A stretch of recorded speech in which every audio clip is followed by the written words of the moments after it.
اعوذ باللہ من الشیطان الرجیم بسم اللہ الرحمن الرحیم۔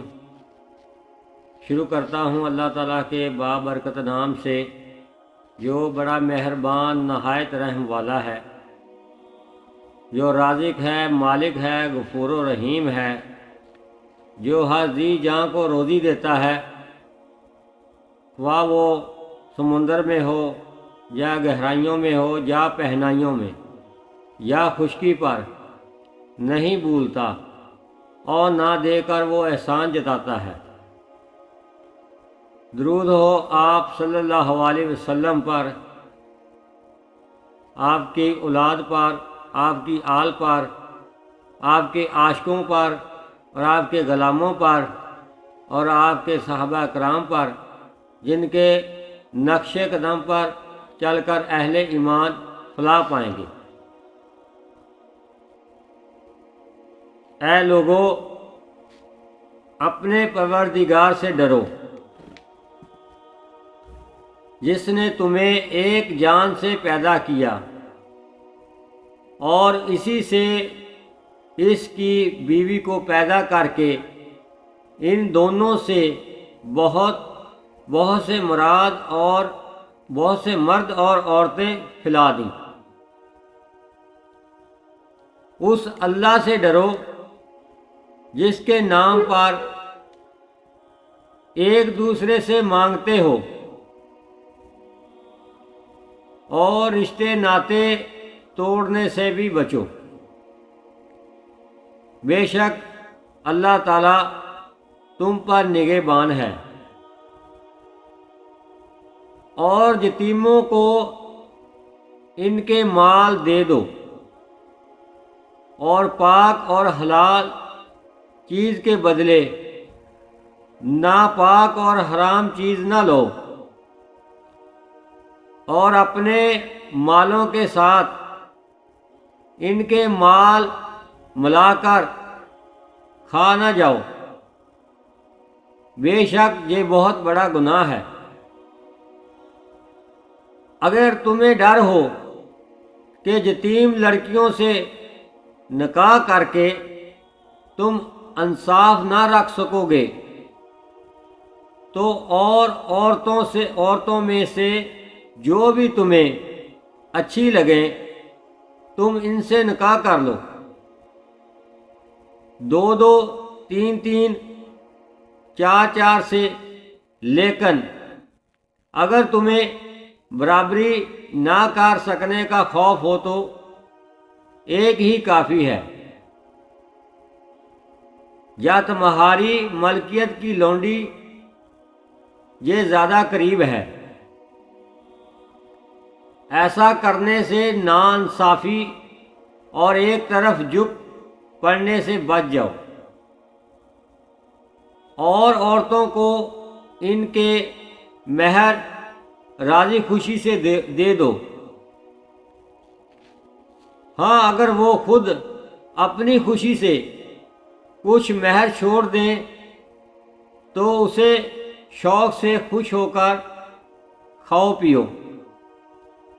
بے عقل لوگوں کو اپنا مال نہ دے دو جس مال کو اللہ تعالیٰ نے تمہاری گزر ان کے قائم رکھنے کا ذریعہ بنایا ہے۔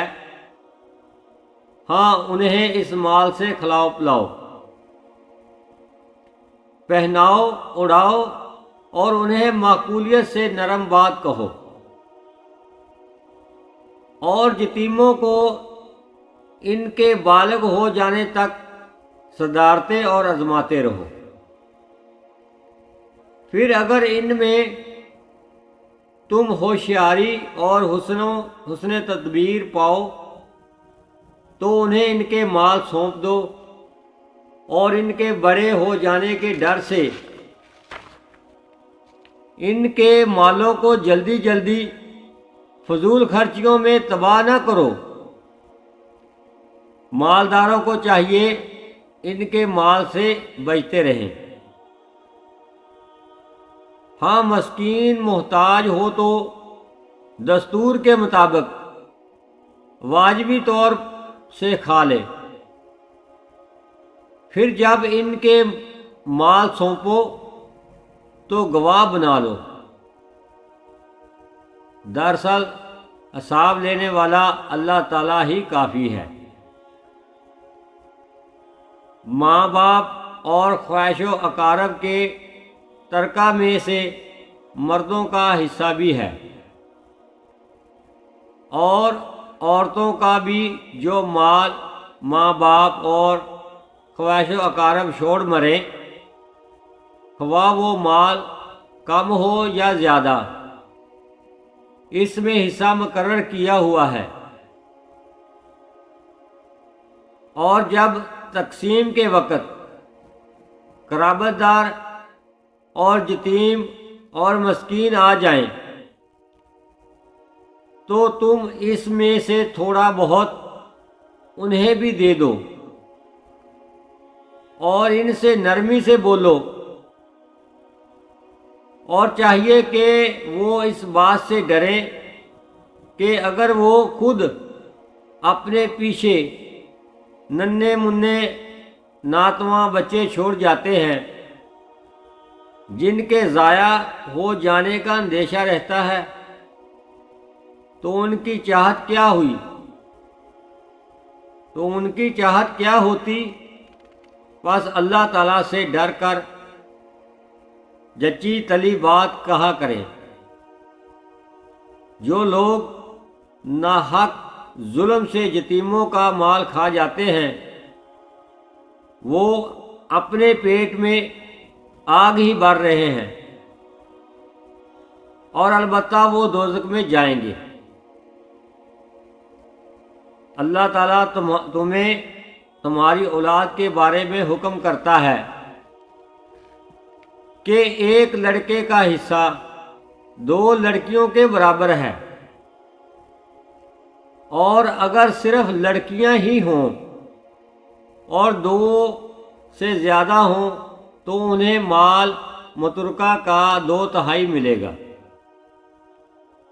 اور اگر ایک ہی لڑکی ہو تو اس کے لیے آدھا ہے، اور میت کے ماں باپ میں سے ہر ایک کے لیے اس کے چھوڑے ہوئے مال کا 6واں حصہ ہے۔ اگر اس میت کی اولاد ہو، اور اگر اولاد نہ ہو اور ماں باپ وارث ہوتے ہوں تو اس کی ماں کے لیے 3واں حصہ ہے۔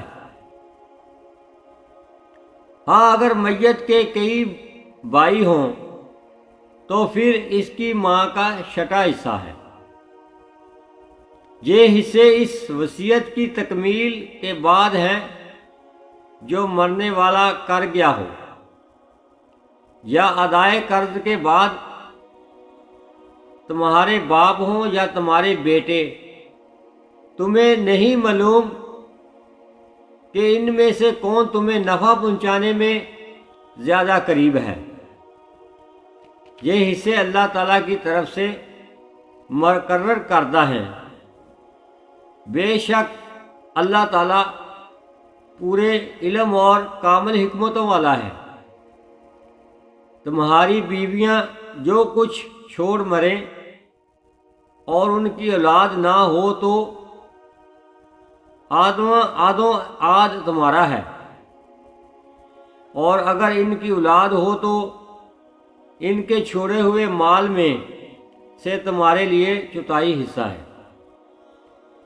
اس وصیت کی ادائیگی کے بعد جو وہ کر گئی ہوں یا قرض کے بعد، اور جو ترکہ تم چھوڑ جاؤ، اس میں ان کے لیے 4تھائی ہے۔ اگر تمہاری اولاد نہ ہو، اور اگر تمہاری اولاد ہو تو پھر انہیں تمہارے ترکہ کا 8واں حصہ ملے گا۔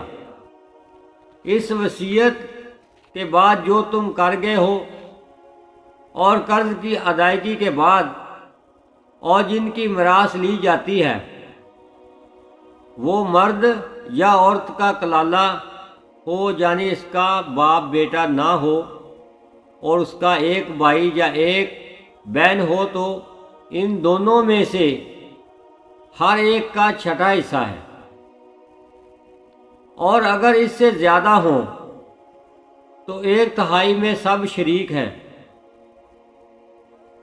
اس وصیت کے بعد جو کی جائے اور قرض کے بعد جبکہ اوروں کا نقصان نہ کیا گیا ہو، یہ مقرر کیا ہوا اللہ تعالیٰ کی طرف سے ہے، اور اللہ تعالیٰ دانا ہے بردبار۔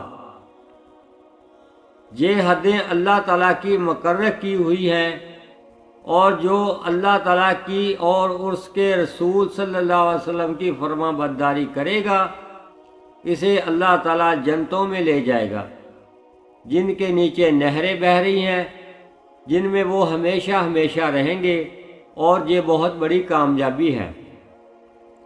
اور جو شخص اللہ تعالیٰ کی اور اس کے رسول صلی اللہ علیہ وسلم کی نافرمانی کرے گا اور اس کی مقررہ حدوں سے آگے نکلے، اسے وہ جہنم میں ڈال دے گا جس میں وہ ہمیشہ رہے گا، اور ایسوں ہی کے لیے رسوا کن عذاب ہے۔ اللہ تعالیٰ اپنے احکامات پر چلنے کی توفیق عطا فرمائے، اور اللہ تعالیٰ ہمیں صراط مستقیم پر چلنے کی توفیق عطا فرمائے۔ آمین ثم آمین۔